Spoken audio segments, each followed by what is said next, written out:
雪衣居士想报复我们兄妹俩，所以在皇上面前挑拨离间。但是皇上那么英明，肯定不会相信他们的，是吧？朕自然是不会相信那些谣传，但是你也不再适合替雪衣居士求情了。雪衣居士必须死，朕还会派你和你哥哥以及丽妃亲自监察。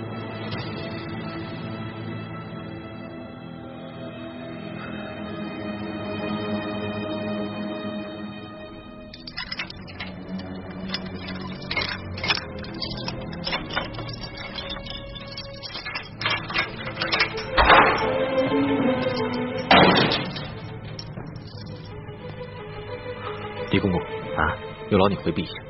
这个没问题，但是你们一定要抓紧时间，我可是冒着天大的风险让你们见着最后一面。我明白，多谢公公。好，快。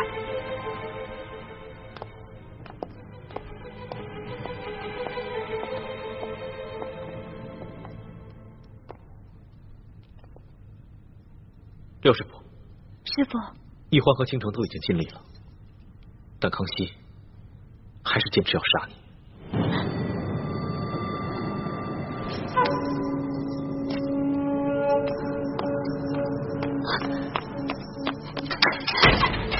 奕欢答应过我，无论如何会在康熙面前保我一命。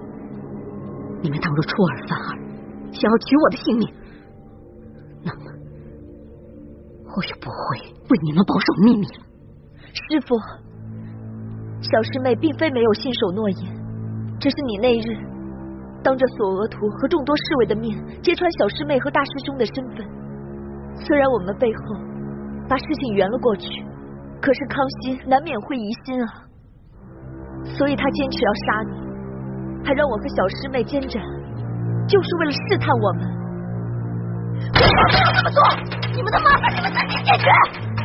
师父，六师傅不是说过要誓死效忠平西王吗？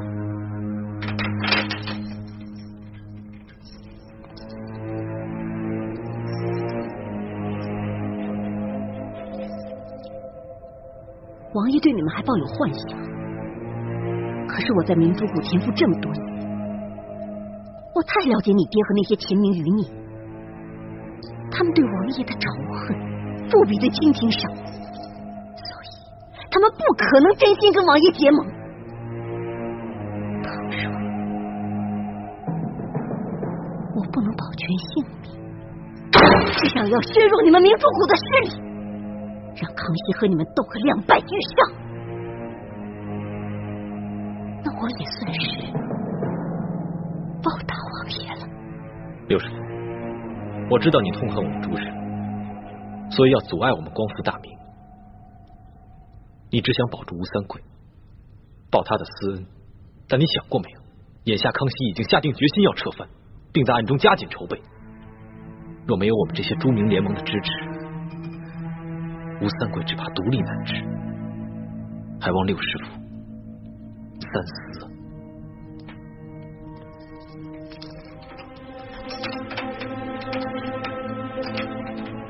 你们不用妄想用这些花言巧语骗我牺牲自己来保全你们，我根本就不会上当，也不要妄想杀人灭口。我倘若死在这个牢中，你们的身份同样会暴露。师父。